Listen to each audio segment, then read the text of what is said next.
So thank you and welcome. Hope you guys learned something. As Beth said, my name is Kerri Finlayson, and I'm a professor of Anthropology and Sociology. And I co-created the Environmental Studies program at North Central Michigan College. I have been there for a while now. This is my 27th year. One of my former bosses here, Dr. Tim Dykstra, who is dean for many years, so it's good to see you. And I love my job, and one of the things with being at a community college is that you don't really have a chance to do research because it's very teaching heavy, right? So it's, you're really focused on the teaching and the grading and everything, and we have some former teachers in here, so kind of know that it's really all absorbing. So one of the things I feel fortunate about is I do carve out some time to do some research on the side. And I was trained in Central American archaeology, so the Mayan area. That's what captured my interest. But since I am here, and there happens to be some really interesting history in archaeology, I've turned my attention to Michigan prehistory as well as historical archaeology. So with that being said, that's my intro, and I would like to just acknowledge that we are on the ancestral homelands of the Anishinaabe peoples. I think it's important to realize that. And I would like to draw out attention to a couple of people, and I heard that we have a relative in the house of the King House. So Mr. Sprague, is that correct? You're a direct descendant, so thank you for being here. And I will also give a couple of call outs here to, the majority of this presentation was made in conjunction with Dave Frurip, who is my counterpart. He is an amateur archaeologist from Midland, Michigan, and he's the one who actually got me involved in this project. I was actually working on another archaeological project on Old Mission Peninsula, and that was finishing up, and he found out that I did archaeological research and was in the area, and he's like, hey, would you be willing to be involved? We need someone with your professional training and credentials, and so I said, sure, let me know. So I'd like to acknowledge him. He couldn't be here because obviously he lives 3.5 hours away. And then Katie Parker has done some research for us in the paleoarchaeology. So she lives in Burt Lake, or on Burt Lake, and that's what she specializes in, is understanding the macro-botanical remains from any site. So looking at seeds, looking at any kind of remains of what he plants to determine how people may be using the environment. Jane Cardle, who is not here, but she definitely is known throughout the museum, an amazing artist. She was one of the original board members.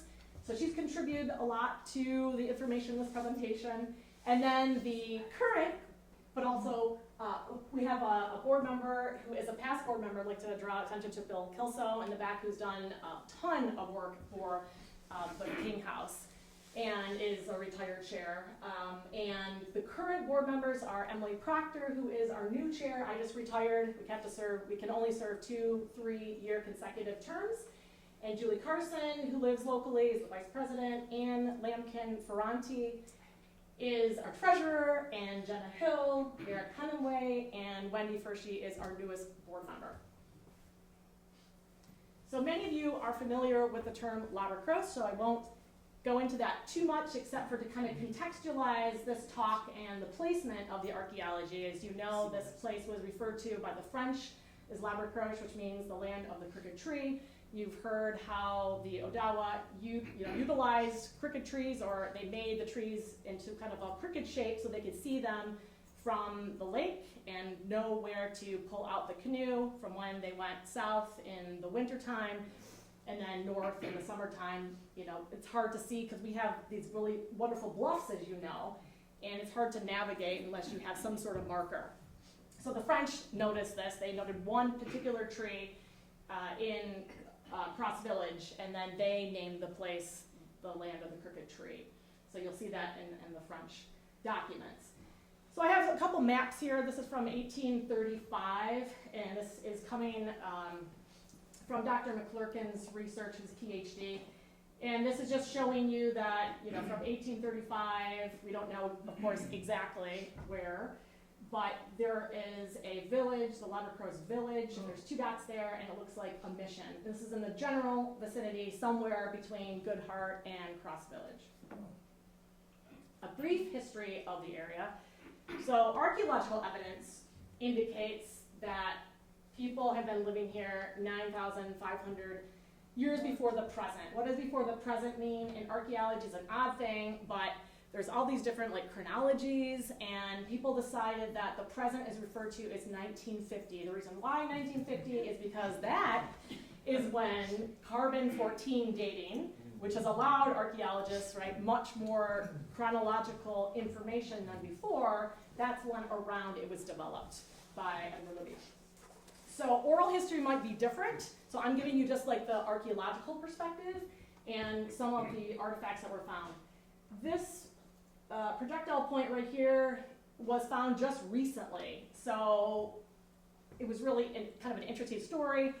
This was found at Bear Creek Organic Farm. If you've been to Bear Creek, it was one of my former students that was working there that found it. I heard about it, and the owner said he could have this point. And I said, hey, would you mind if I just take photographs of the point, and I'd love to date it, I'd love to figure that out. And so then through my contacts at Michigan State, as well as Grand Valley,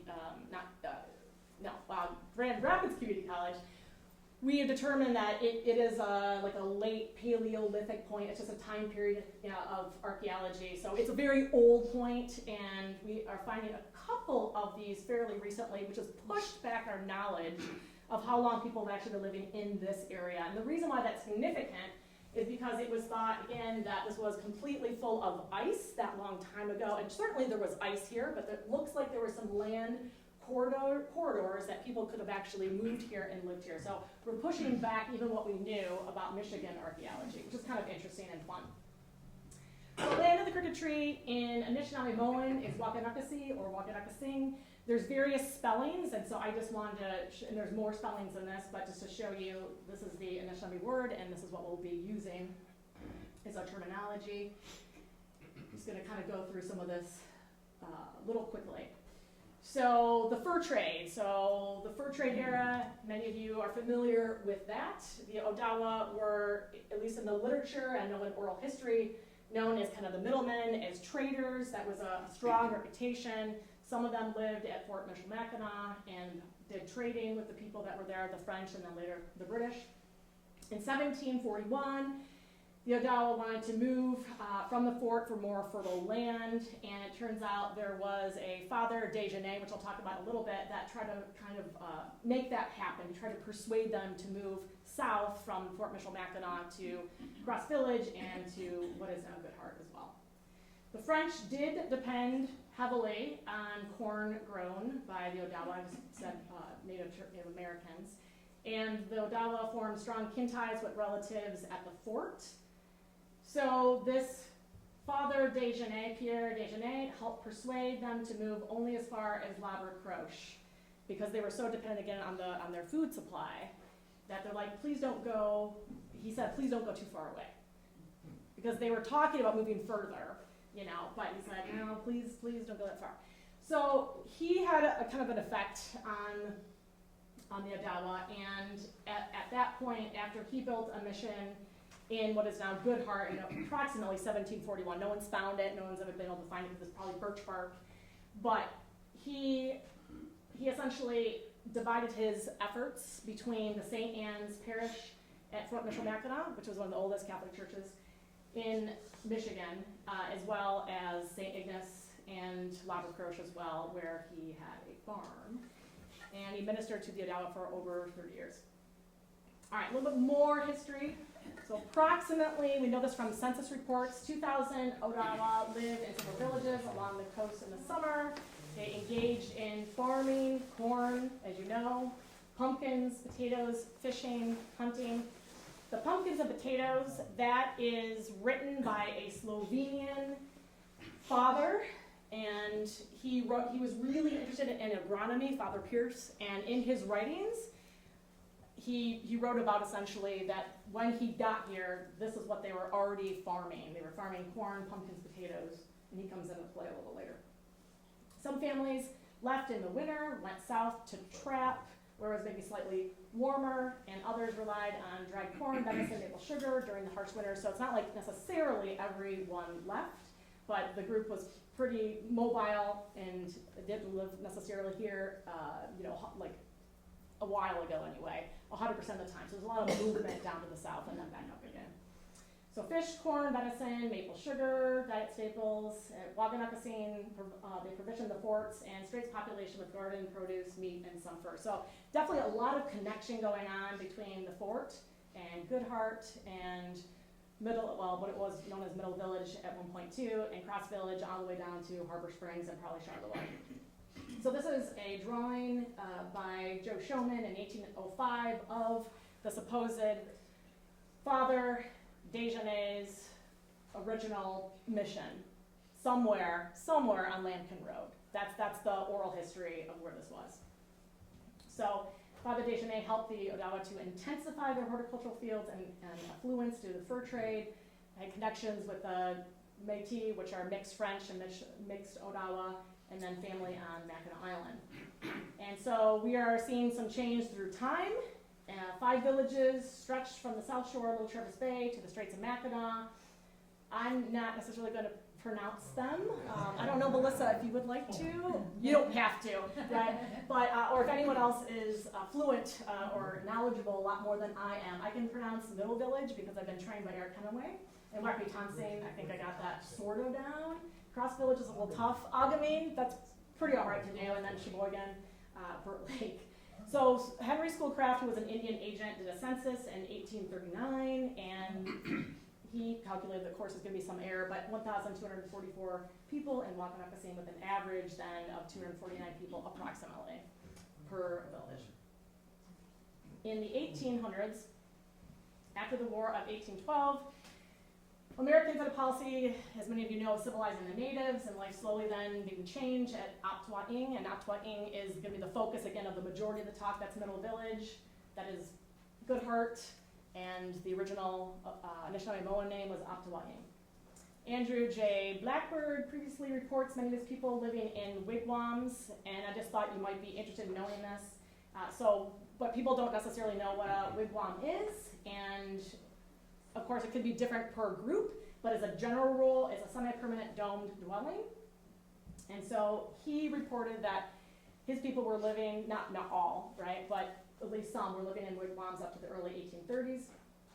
Some change came from within Aptuaing as influential Ogamuk petitioned the Catholic Church and the American government to establish a mission at their village in the early 1820s. And what I have heard through oral history and read is that petitioning was essentially knowing that they were going to be potentially forcibly removed to Kansas, and one way to avoid that to happen would be to act like you're civilized.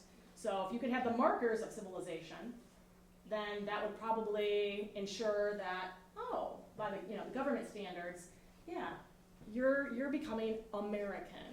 You're becoming, church going or whatever, civilized. That was a mark. So that seemed to be an advantage then to having that church that was built, and that's the St. Ignatius de Loyola Church. But there was, again, a mission before that, right? It just wasn't the church that we have today. So they asked for funds for the United States government for land to be cultivated, as they knew fur-bearing species were declining, and the trade went out west. And again, the threat of removal. And just so, real quick, just make a comparison between Old Mission Peninsula, which also had a mission there. It was a different mission. It was a Presbyterian mission instead of a Catholic mission. But they did the same thing. They knew the writing was on the wall, and they petitioned, because the original village was somewhere in Elk Rapids, and they said, could you actually move across the bay to Old Mission and put the church there? And we will show the government representatives that come to visit us from time to time that we are, again, becoming Americans. So the same thing is going on a little bit further south of us. And this is just a couple of maps here. So you can see here is what is referred to as Old Middle Village, or Gete Aptuaing, and this is where the current Middle Village is.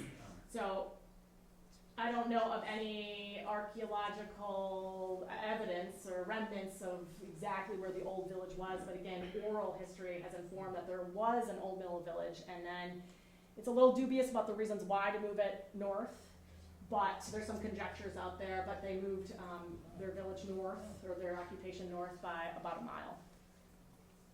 Okay, so that's my counterpart, Dave Frurip.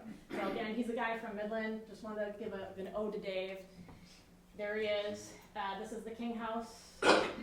He's a retired chemist, so one of the things that he did is archaeology can get a little particular, and he did a nail analysis from Fort Mitchell-Mackinac. So he's a chemist, nails, kind of works, oxidization, yeah. All right. So here is the church, and you're going to see a close connection between the King House and the church. So it was built in 1833, consecrated by Father Frederick Barraga. He was a father at the time, not a bishop. The bishophood became later on. Burned down on Easter Sunday, 1889, bummer, but quickly rebuilt. And there's a historical plaque here, so there's just some pictures showing you the historical cemetery, which is still being kept up, certainly by members of the LTBBO. And let's see here. I also wanted to give thanks to the Geyers, both Stephanie and Dick. I know they're not here for the winter right now, but they opened up the church, they helped preserve it and maintain it, and it is a very strong part of their identity as well. So give a shout out, because of course, as you guys know, it takes a lot of volunteers, right, to do really good things for one's community. And they have taken that on. So we have now Father Francis Pierce. He's the Slovenian missionary that I'm mentioning, and he really seemed to be beneficial to the Odawa. I found it really interesting as to actually how he came here. And I'd like to also call a little shout out to my two students up here that are helping to do the archaeology at the King House. They went with me, and maybe some of you guys were there too, but recently Jane Cardinal had organized a talk at Holy Childhood Catholic Church and brought in a deacon who is a Slovenian deacon, and he kind of took up some of the research on this. And I was like, how did Father Pierce like Slovenia? How do you get from Slovenia to northern Michigan in the 1800s and the early 1800s? Like, how does that happen?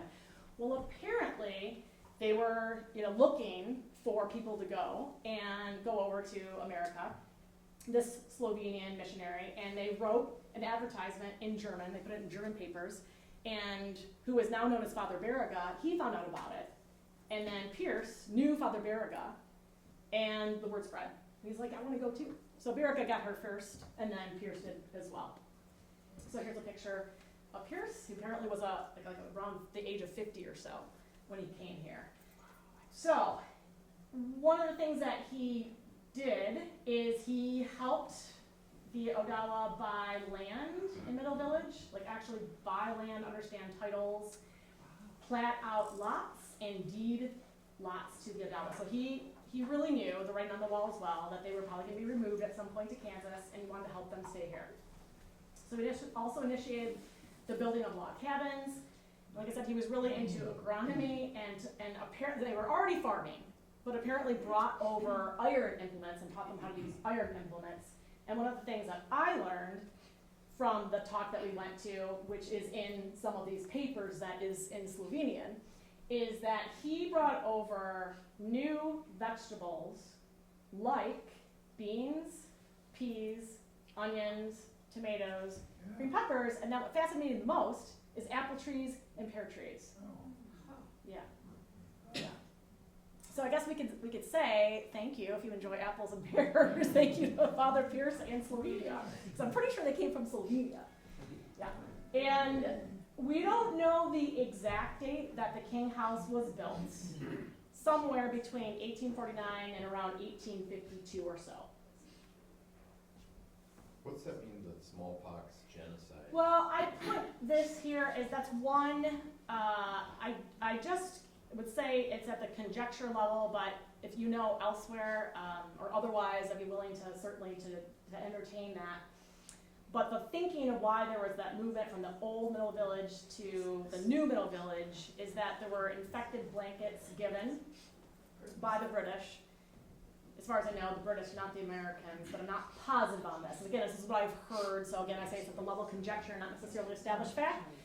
but that were infected with smallpox, and a bunch of people died, and there was this negative, horrible feeling associated with the area of death, you know, and gloom and sadness, obviously. And so what I've heard is the thinking is you want to have a new start, and so they moved the village 1 mile north to have like a clean slate, a fresh start. Okay, but again, I'm not the arbiter of that fact.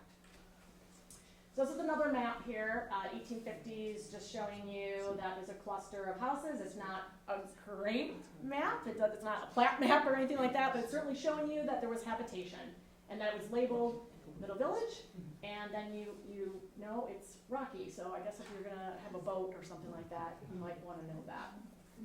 And here is the King House right here. This picture, I'm not sure exactly what year it dates to. Excuse me, I think it's in the late 1800s, but it does come from Jane Cardinal's book. Okay, so now we actually have some solid evidence, some solid documents of since 1870. This is platted, and this is, it says the map of Wagamukasee, and you'll see that that's in small print here. And of course, it's cursive, and younger people are not learning cursive, so if you're going to do historical documented research, you have to really spend some time, right, and understanding cursive here, so it might be a little bit of a learning curve. But this is actually the lots. You can see they're, at least on this side, they're all the same size. And here's the church right here, and they all have, well, not they don't all, but some of these have names attached to them. These don't. We haven't been able to find at least a map in 1870 that has the actual names, and then these lots tend to be a little bit bigger, but this is where you have, you know, the large homes today. Yeah. The large non-Odawa homes. So this is just a little quick synopsis of a previous research project done by one of my mentors, Dr. Wes Andrews. This was published in 1995. It was a state-funded survey. There was shovel testing in units. So shovel testing, we'll get into a little bit later, but that's usually like the archaeologist's first kind of line of attack when learning about where actually to put a bigger expansive unit.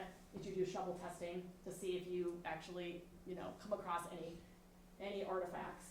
And just want to give an ode to Wes Andrews. He did so much archaeology for this area. I was involved in a project with him on Mackinac Island, which was an absolute joy.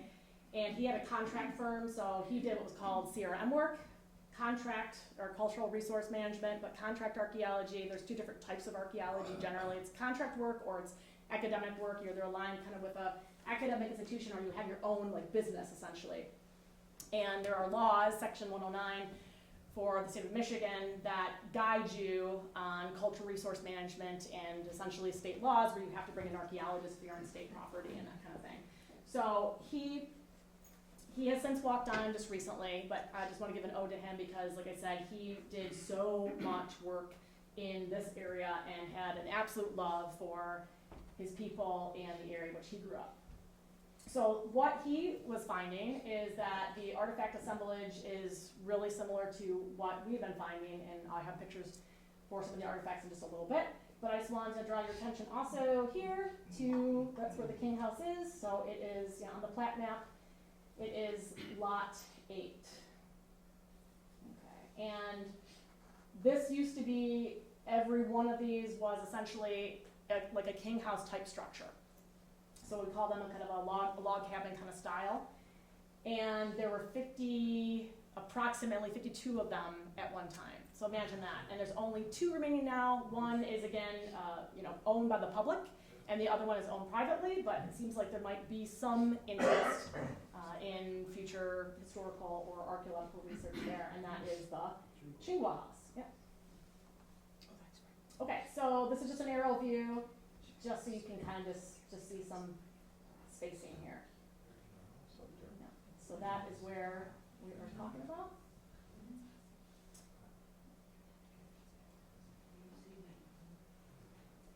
Okay, so kind of an interesting set of circumstances for how the public became, or took ownership essentially of the King House. And before the 1970s, it was in disrepair. You can kind of see some pictures here. And this is the lean-to, or what is thought is the kitchen. So that's not currently historically replaced, but it might be a future project for the King House board members. And this is before I got involved. So the property was acquired by local residents in 2013. A King House Association was formed. Overall, there was good local support. The intention was to fully restore the King House to as good of historical standards as possible and to offer educational tours, programs. Some of the immediate neighbors were definitely concerned and had some resistance because if you've been on Lambkin Road, it's pretty busy anyway. And they're like, gosh, we don't want more traffic there. So just to kind of say that that was definitely a concern, as well as should who should own this kind of thing. So, as it turned out though, a group of concerned citizens headed, I believe, by a bunch of people certainly, but Carolyn Sutherland, who is the current owner of the Good Heart General Store, put together the nonprofit and essentially purchased it, not just her, like I said, but other people too. And who owned it before, and this is a direct descendant of the King family, and that's Matilda Ramage King Allison. So I was looking at our website that we have for the King House and the title history. So it's a really good website if you want to go to the King House Association. There's all sorts of history on there. There's also the title history. There's really great historical photos. There's pictures of the digs and some artifacts, and it's a really well done website. Anyhow, she paid $200 for the King House, and that was approximately in 1980. And then she got $8,000 of her own money to repair it. So we are forever, indebted to her essentially saving King House. Oh, and just to mention too, she was a notable quill worker. There is also a series of videos that is on our website that a graduate student for his PhD filmed Matilda doing her quill work. I think there's like 7 videos. So you could check it out as well if you're interested in her amazing quill work. Okay, let's see here. The right one. Okay, so the major rebuild. I just thought it'd be interesting for you guys to know how much it cost. So there was a lot of fundraising that was going on, and so the price essentially, the tally is about $85,000, but that's in 2018 money. What would it be now? But a lot more. Right? Maybe double. Yeah. So here's just some pictures. I wasn't, like I said, involved. I know Jim Clark did a lot of the fundraising. So how was it preserved? Used national preservation standards for restoration. There was a lot of conversation with our state historic preservation office, the state of Michigan. That's definitely a department within. And so they were using national standards in conversation quite a bit about what to do about glass, about what to do about the wood, how to essentially preserve it to historical standards of the late 1800s. So it really was restored to the state as it was in about the late 1800s and early 1900s. So not necessarily 1850, but in the late 1800s. So new timbers, not all. You can see, right, the colors, right? So here's the new timbers, and they were just rotten essentially. So those were replaced. New chinking, new glass windows, and a cedar shingle roof. This was pretty interesting, but there was a wood analysis of those timbers, and it turns out the wood was made actually of yellow birch. And come to find out that, at least by today's standards, that's a really pretty pricey wood. So they did pay for those new timbers to be made of yellow birch. If I have that right. This is just a silly thing. You guess where the stairs are. So it was two stories. Certainly, and the stairs, we still have, I don't think we have the original, but we do have like a ladder that appears to be old, but we don't open up the top part because of liability reasons. So, but that's where the stairs were. And king apparently is translated to be like a chief, or the term Ogamuk that I used in Anishinaabe. And so it is thought that the king family was like a pretty important family in the sense that they held funerals there and some marriages, and that's what we picked up from oral history and some of the documentary research as well. And I just want to show you some historic photos. I'm probably not going to talk too much during this, except maybe to show you that it is thought that this is the king house. Here is the church, so check this out. I don't have an exact date, but sometime probably in the late 1800s for these. This is probably the king house right there. Notice the fencing. Here's the church.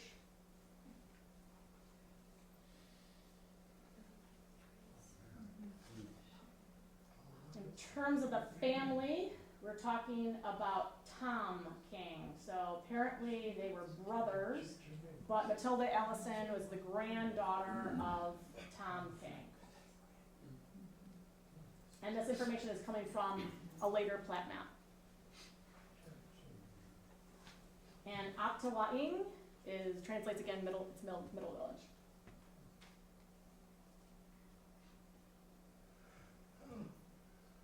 Today, you can still see these 3 beautiful maple trees that are right by the king house. And you can sometimes see them in some of the older photographs and postcards. Oh, one other thing actually, as far as I know, she is not related to the king house, and I've forgotten her name. Her name actually is, I don't know, is there any, it's on our website, so if anyone knows. What was that? Yeah, Naganash. I think so. So Naganash, I'm not sure her first name, but I wanted to, you can't see it that well, but here's a picture of Mother Mary, and I know this is also a religious picture as well. Just a couple more for you guys to look at.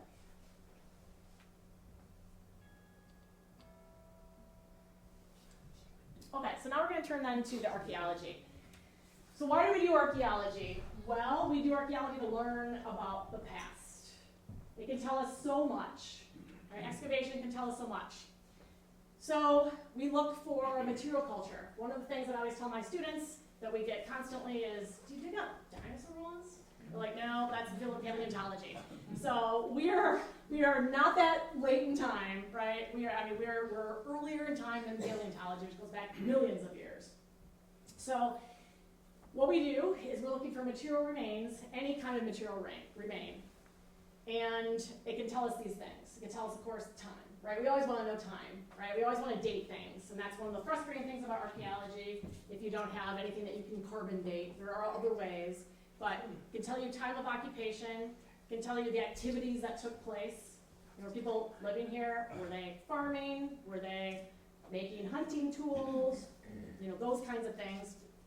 The foods they ate, their social organization and trade networks, because oftentimes we find things that are not from this area. So it can tell us, you know, how people are connected to one another. And it's, of course, environmental data as well, right? What was the environment like at the time? What was available to eat? How things changed. So we focus a lot on stratigraphy. And one of the fundamental tenets of archaeology is the deeper it is, the older something is. It's called the law of superposition. A pretty simple thing to understand, but it's fundamental to archaeology. So obviously, if you are finding things here, artifacts here, they're a lot younger in time than this layer right here, which is going to be older in time. But you can see this is very complex. Oftentimes sites look complex like this with all sorts of insets. So this is one of the things that's imperative, is making maps and being as super detailed oriented as possible, because archaeology is a destructive science. And once you remove something, you can't put it back the same way that it ever was. So you better be a detailed oriented person. And then you have to make sense of all this, right? Which one comes older, that kind of stuff. And there are people then that further specialize analysis, whether they're, let's say, a faunal analyst, and that would be someone who specializes in understanding animal bones. They can date them, they can sex them, they can size them, they can, you know, do a gender analysis as well. We have utilized Katie Parker, Dr. Katie Parker, and she, like I mentioned her before, she is our go-to for macro-botanical remains. So we're lucky that she did it for free, and she lives close by. So, some standard archaeological techniques. Some of you definitely have been on digs. This, my friend Dave put this here as a joke, called the WAPIS strategy, and that's walk around and pick up stuff. Well, you don't really pick it up unless you flagged it first, right? But yeah, you can walk in kind of what we call transects. So like you're kind of doing like a grid-like fashion, and you're looking on the ground to see if there are artifacts. You flag them, and then that might be where you do some shovel testing. So A lot of how sites were discovered in the past was just literally looking on the ground. Now we have other sophisticated techniques. If you're gonna do any kind of digging, usually you might start out what's called a shovel test, and I have a picture kind of what that looks like. But literally you're just taking a shovel, and you've mapped out a grid, and you're doing maybe a shovel test every 5 feet. And you're sifting it, you're looking for artifacts. If you find artifacts, not only are you writing them down, you're bagging them, but you also are flagging them, and then you put that all on a grid, and then that determines where, if possible, if there are artifacts that you're finding, where you're gonna dig and open up what's called an excavation unit, which is like right there. So excavation units are generally 1 meter by 1 meter. We use the metric system. So students have to kind of just learn that. It's not terribly tough, but it is a different way of thinking, especially when you have to do mapping and everything like that. Soils are screened, everything's washed, carefully sorted. That's what Ray and Riley are doing with me right now on Friday, so we're working tomorrow doing that, which is a wonderful help. So we'll know a lot more soon about the analysis of the King House artifacts. And you dig, usually it can be 10 centimeter levels, it can be 20 centimeter levels, but again, you have control, right, of your stratigraphy, and you're gonna be consistent. And that means then that whatever you find in those 10 centimeter levels, you bag them in the same bags. And then the next layer you bag. So the idea being, of course, you want to keep chronological control because the older, right, the further you go down, the older it is. You don't want to mix them together because that's going to screw up your analysis and the integrity of your analysis. And significant, not necessarily all artifacts, but significant artifacts are plotted exactly where they're found. So archaeology, again, is all about context, all about context. I like to drill that in, you know, kind of over and over, because you do consider it a science, right? You have hypotheses, you're testing hypotheses, you're collecting data, you're analyzing that data, you're writing about that data. So you have to do, again, a lot of mapping to figure out the context of where this artifact is buried with this artifact, and that's going to tell you a heck of a lot more than if you just pull something out of the ground. You can maybe tell what that implement is, but you can do no more further interpretation. So context is super important. What is related to what? And then soil samples are often gathered for flotation analysis to look at phytoliths, which are the kind of silica remnants of plants, and the macrobotanical, which is the seed analysis. Okay, so there's just the map of the lot, and this is just showing you this before I got involved. This up here is the designation for Emmett County.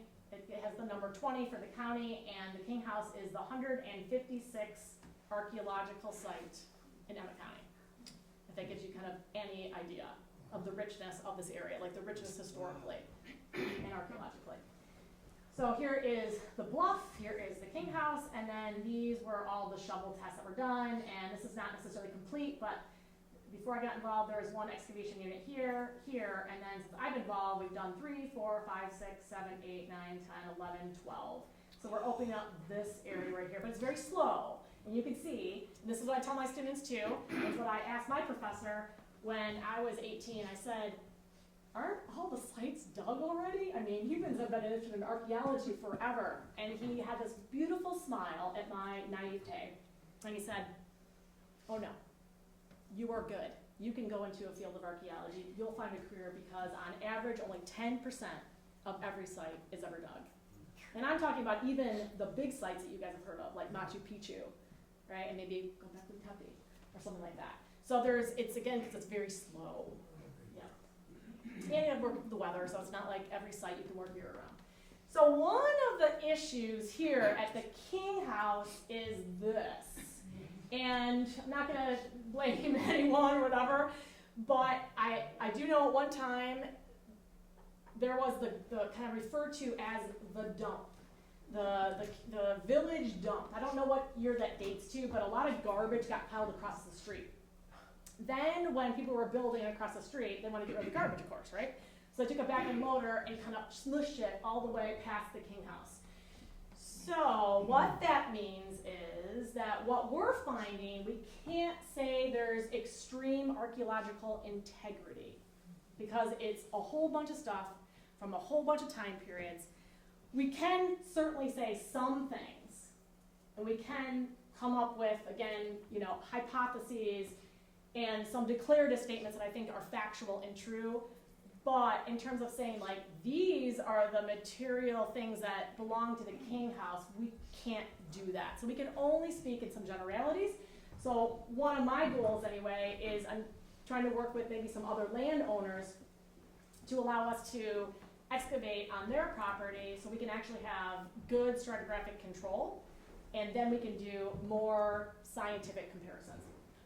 So anyway, that's just showing you like, yeah, it's pushing all in. Okay, so some surface surveys were done before I got involved, and this is just a part of a stove that was found on the ground. So there were some actually interesting things found on the ground, and it was found in a catalog that dates to 1850. So we do have like some dates that we can say, but again, we can't say that the king house necessarily, the owners there utilize those artifacts.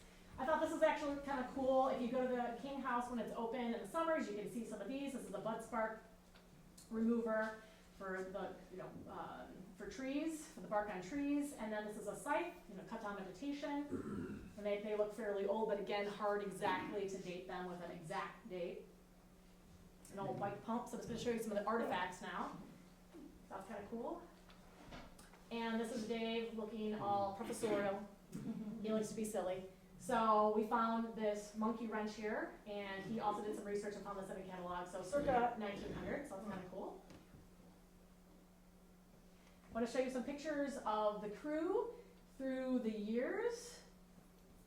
I won't necessarily mention everyone's name here, but this is Rose Sylvie, who is also a descendant of the King House. And she is amazing. She didn't come to the dig this year, but she's been, I think, at least 3 years.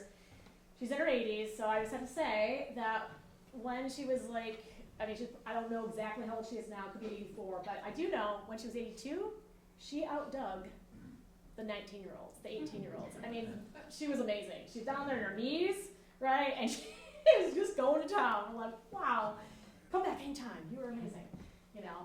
This is Shiloh, who is, I kind of call him my right-hand man. He's one of my students and worked with me on a lot of different projects. And then we have Melissa in the house here too, who has been coming for the last few years as well, which we really appreciate. And then here is Wes Andrews. Again, give a shout out to him. And just some pictures. Again, a lot of people get really excited about archaeology because one of the tantalizing things is you just never know what you're going to find. Now, a lot of times, to be truthful, you don't find anything. So you have to have a lot of patience. But I've been lucky on the sites that I've dug in that we are finding artifacts, and so because you never know with each screen what you're going to find, or as you're digging, it's just like, oh, that tantalizing sense of discovery, like you could find something that's really old, and that is super exciting because it connects you with the past. So stratigraphy, this is what we're finding.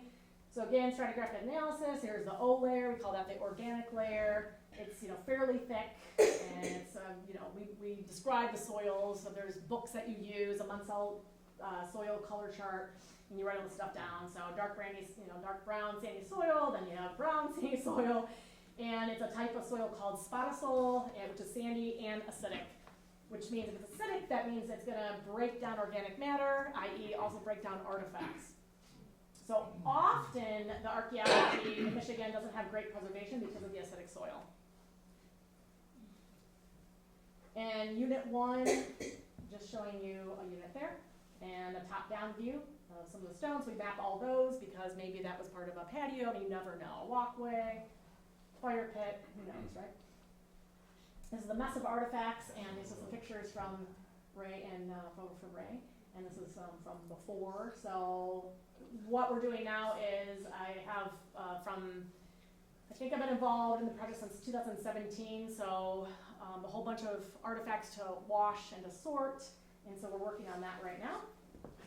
One of the interesting kind of classes of artifacts that we're finding are something called the miraculous metals, and if you're Catholic, you might have heard of these. If you're not Catholic, well, I'll just give you a little bit of knowledge here. And this definitely shows really strong connections to the church, to the St. Ignatius Church, which again was a Catholic church. We have about 3 of these here, and one of my students who isn't here, I just had a conversation with her the other day, and she's Catholic. She was actually wearing one of these today, and she knew all the iconography. So I said, Leah, well, you're amazing. Can you send me what what this means? And then we also had you guys do some really, really great research too. So it means various things to various people in the sense of, right, why you wear them. But it's designed by the Blessed Mother herself. And the miraculous medal is one of the most recognized and popular devotional items associated with miracles and conversions. There's a whole story that goes with this too. So some Catholics believe that wearing the medal with faith and devotion can bring special graces through the intercession of the Blessed Virgin Mary. It's in use since 1830s. Seems like it was made somewhere in France. We're not sure exactly where. It'd be lovely to know that. They weren't made from precious metals, usually from alloys. So the ones that we're finding, we don't know exactly. We'd like to take it to a metallurgist, possibly silver, but the majority of them, they're just like an alloy. Inscription here is, O Mary, conceived without sin, pray for us who have recourse to thee. And maybe more modern, this one could be because it says you and not thee. Okay, and I actually did not really mean for this to happen, but it's happening. And that's right. I'm not going to explain this, I'm just going to let you look at this too. This is like a typical, it's not necessarily on every one of the ones that we found, but I'll have you guys look at this. It's coming from a website that is maintained by a Catholic parish.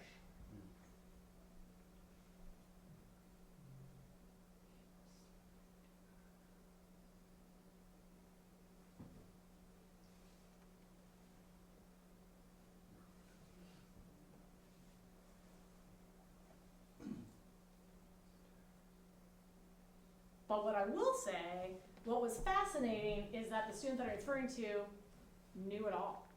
So like apparently there's not much change through time of the symbolism. Right? She's like, yeah, I know what this heart is, I know what that heart is. This is the, the Virgin Mary heart, what's pierced with a sword, and this is Jesus' heart, and I was like blown away. Okay, here is the most recent one that we found, and it really does look like what I just showed you guys. So again, I'm not gonna say everything on the slide, except for Catherine Lemore, apparently, right, had a vision, and Mary gave her these medals. And it didn't catch on right away. The back of the medal is called the Marian monochrome, apparently, and then it consists again of these hearts here. This doesn't quite look like an M, but a cross is supposed to be intertwined. The M here is supposed to stand for Mary, as well as like intertwining with the cross and the suffering that Mary had for her son dying. And then one more. This doesn't fall under necessarily the miraculous medal, but this is the Lady or Mother of Good Counsel. We don't have a ton of research. This is one area that we can definitely do more research on. You can see the back, it's hard to see except for this is probably an eagle. But it's designed to be worn or attached to a rosary keychain, that much we know. And the purpose was to give you protection and remind you to fulfill your religious duties. This is coming from a father that we interviewed. And this one has been around since 1800. So we can certainly say, we can't pin it down exactly, where in the 1800s, but it does sound like we are finding things from the 1800s, which is definitely part of the fur trade time period as well, which makes it kind of exciting. In terms of some fur trade artifacts, this is some of our evidence that we have right here. And that is, thin glass, let me go back. Thin glass indicates Civil War era. And there is a pretty good chronology for nails of all things. I had a student who did an analysis of nails, which I was very happy because I find them very boring. But she's like, I want to do nails, this would be great.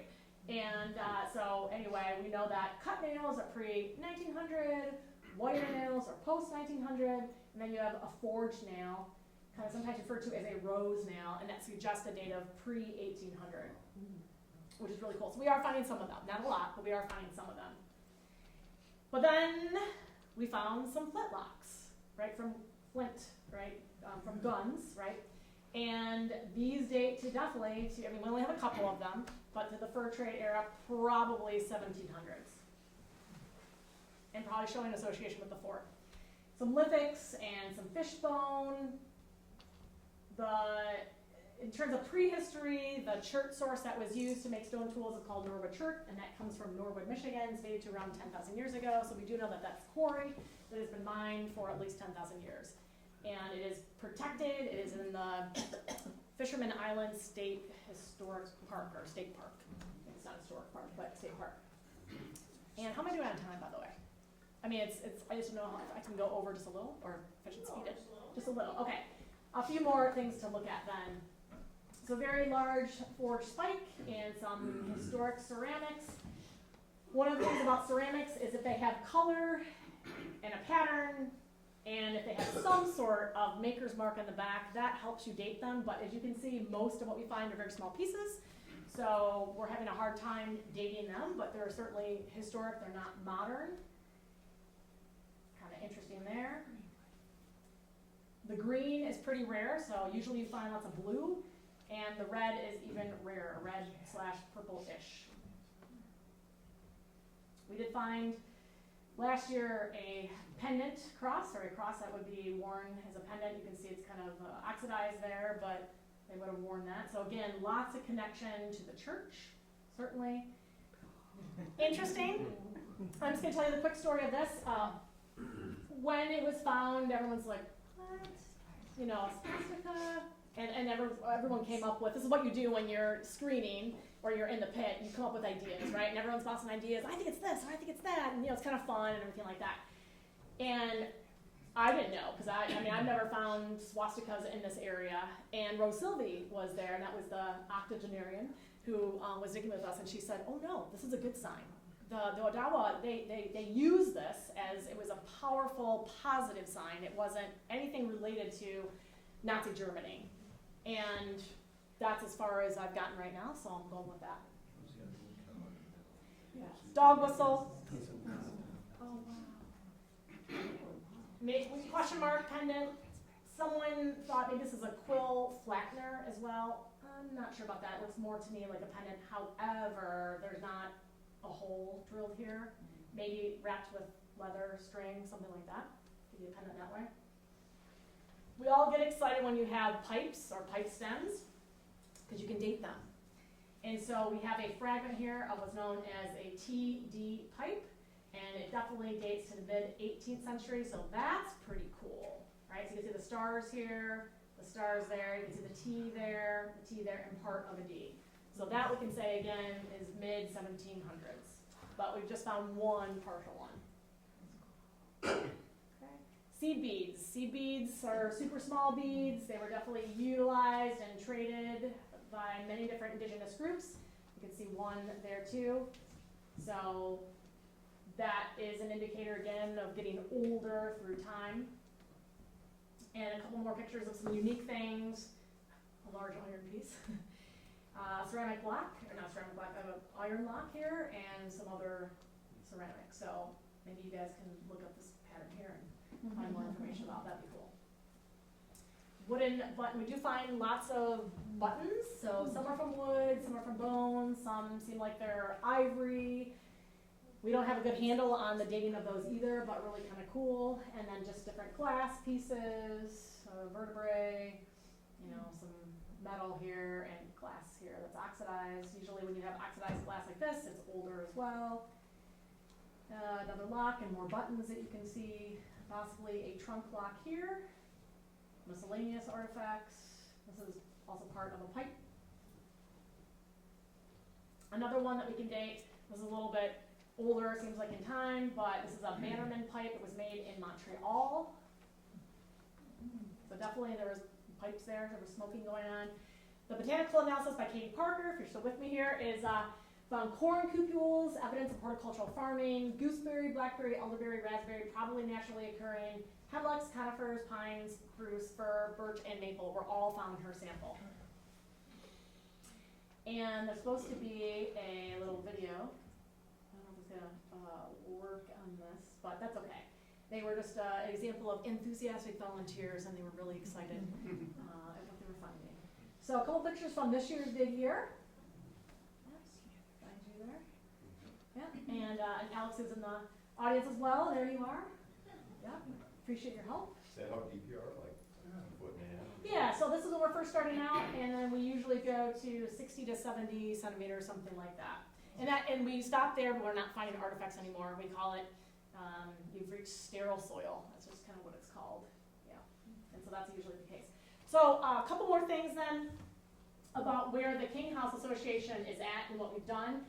This was a phenomenal project to be a part of. So one of the ultimate goals, besides doing some of the archaeology and continuing that, but is to turn the King House into a museum. So these panels were installed to tell the history, the prehistory, and then the history of the King House from a Anishinaabe perspective, which I think is awesome, timely, and unfortunately unique. So this is an example of one of the panels here. It was installed in 2023. I was part of what was called the Timeline Committee, but I also want to give a shout out to Eric Hemingway, Susan Hanna, Mary Cummings, and Phil Deloria, and Bill Kelso, as well as Phil Deloria, did an amazing job at grant writing. So we got 2 amazing grants, I think around $24,000 to design. We didn't do the designing, so we worked with a company out of Midland, which I know that the Historical Society is also working with, called Good Design Group, and they're amazing, John Metcalf. And so there are panels that look like this. There's a lot of them. It is open in the summer primarily. We're working on a more consistent schedule, but from like June on to usually Labor Day, and it's usually the locals that live there that open it and close it.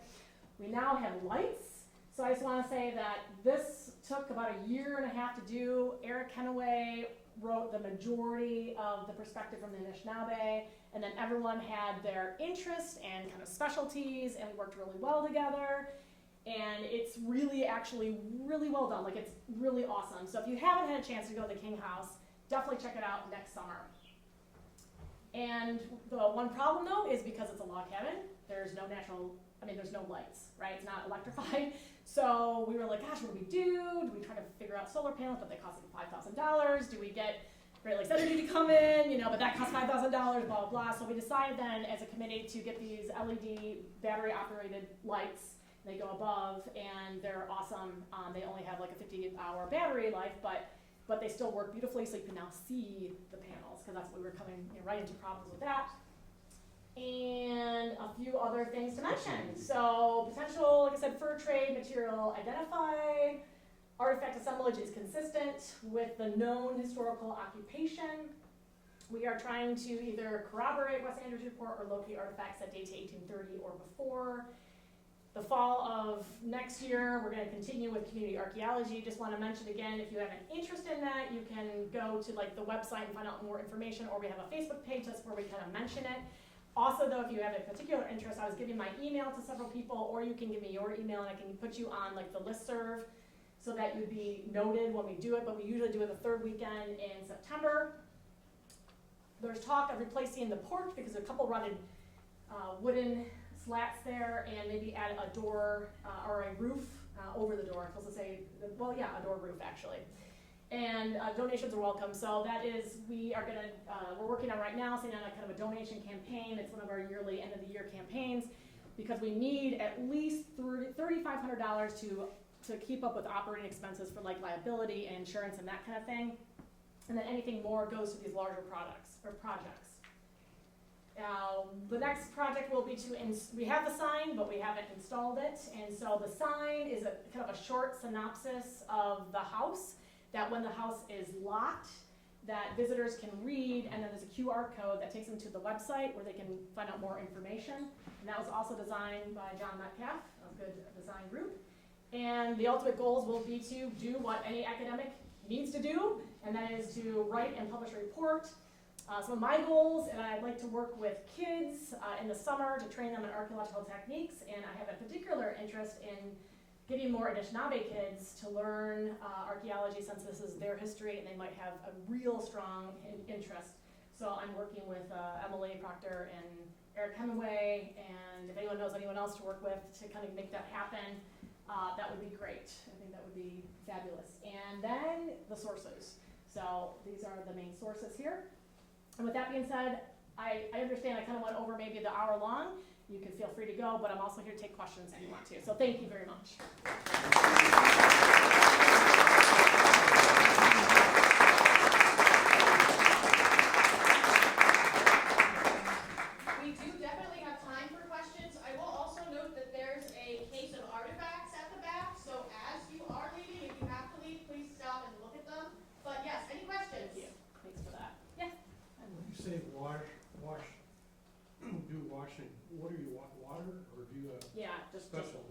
Yeah, no, that's a good question, absolutely. So when it comes to like metal objects, you're not really going to put them underwater necessarily. You're going to use a toothbrush and just kind of knock off things. But for other art, that's fine. Other artifacts, you're definitely gonna do that, yeah, because you want to be able to see, you know, more information about it. Good question. Yeah. In the summertime, only Sundays where you're open, what are your hours? Yeah, on Sundays we align with the church, so it's approximately, I think it's 9:30. I think we changed it to 9:30 to make it a little earlier. 9:30 to 5. There's not necessarily going to be someone there all the time, but it will be open. So 9:30 to 5 on Sundays. Just Sunday? Yeah, because that's when the church gets the most visitors, and that's when more tourists are there, and that was kind of the idea that we didn't want to put local people out too much. Yeah, so right now it's just Sundays, but that gives us an idea, certainly, if we can fundraise for maybe a student to have that job at some point, right, to open it up more and be there as like a docent, that's a wonderful idea. Yeah. This was an excellent presentation. When are you going to be doing one on Belize and Venezuela? Yeah, right. Oh gosh, that research is old now. That's old now. Take my archaeology class and maybe I'll give you a presentation on that. But so no, I don't work there anymore, and I mean I certainly could, but it would not pertain to the local area at all. But thank you, appreciate that. Yeah. What do you say the population was in Middle Village in 1800? Again, it's totally hard to know exactly, but the thinking is around, from the census reports and some oral history, around 2,000. It could be bigger. Yeah. Could be bigger. I don't think it's less. It could be bigger. Yeah. But that number, I will qualify that by saying that number is supposedly Labercroche, so from Cross Village to Petoskey. Yeah. So again, really though, we don't have an exact number, but I would probably err on the side of probably larger than smaller. Any other questions? Yeah. Do you use metal detectors in your finds? That's a great question. As a general rule, no. It can be used as a tool in an archaeological toolkit to potentially find a site. It depends on what your goal is. It depends on what your interest is. I will just say that on prehistoric sites where you're generally not going to find metal, generally, there's really no use for them. Sure.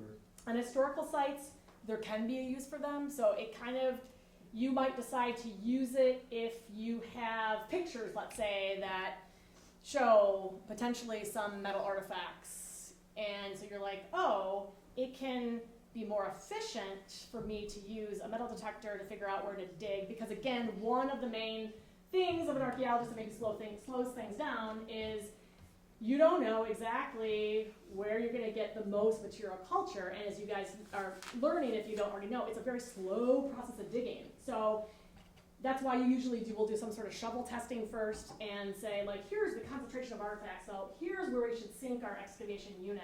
So it might make it certain, again, depends on the quality of the site and the time period and all that kind of stuff, but as a general rule, archaeologists are kind of against metal detecting, and that is because, and I'm not saying this is the case for every person who metal detects, but generally speaking, metal detectors are not trained in archaeological methods, and so they don't keep good provenience, they don't keep accurate maps, they don't, once you take something out of the ground, you lose again all possible avenues of interpreting it other than just this is a metal wrench, right? Because it's all about context, it's all about where things are buried and located next to one another.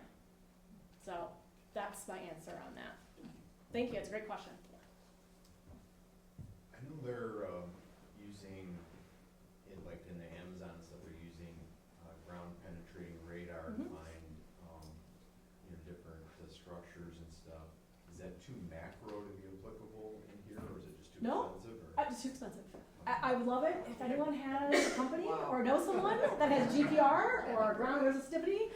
Absolutely would love it. I do have a lead actually on a professor up at Lake State, and I know he's come down here with students to do a historical project at like the Ponytail Club area. Yeah. So if you can get your hands on one of those, absolutely, it will definitely help you understand where to dig. Yeah. How about AI? Are you using that to research items found? Yeah. Yeah. Yep, I would say that AI definitely is being utilized that way, for better or for worse. There's some issues with it certainly.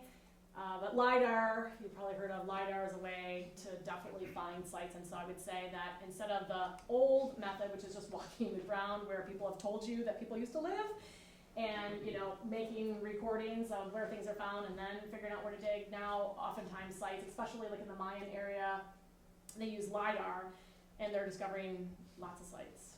Yeah, because what it does, essentially, it strips the vegetation, it produces a map, strips the vegetation so you can actually see, right, bumps and tumbles and all that kind of stuff. So it's pretty remarkable that way. Pretty amazing. Yeah. Yeah. Is there anything you found at the King House during your digs that like really surprised you? Well, honestly, I would say that the miraculous metals, because I've just never come across anything like that in any of the excavations I've been a part of in this area. And they're unique, they're interesting, they have some writing on it, so that means you can actually follow the lead and learn more about this, and then it just shows that direct tie to the St. Ignatius of Loyola Church. So that I think has been really cool. Back there though, there is a musket ball mold, and that's pretty interesting. That's definitely fur trade. So that was also surprising too, to find one of those. Yeah, those are the things that come to my head right now. Thank you. Yeah. Curious, I found out this summer out east about a global event, roughly in the 1818 through 1830, a huge volcano in New Zealand that caused, issues across the globe. Call it the summer without sun, and huge amount of plague and stuff and disease that came about the globe at that time. But have you seen any signs of that or heard anything of that? I haven't, and quite frankly, I'm gonna have to research that. I'm gonna do the whole honest answer. I don't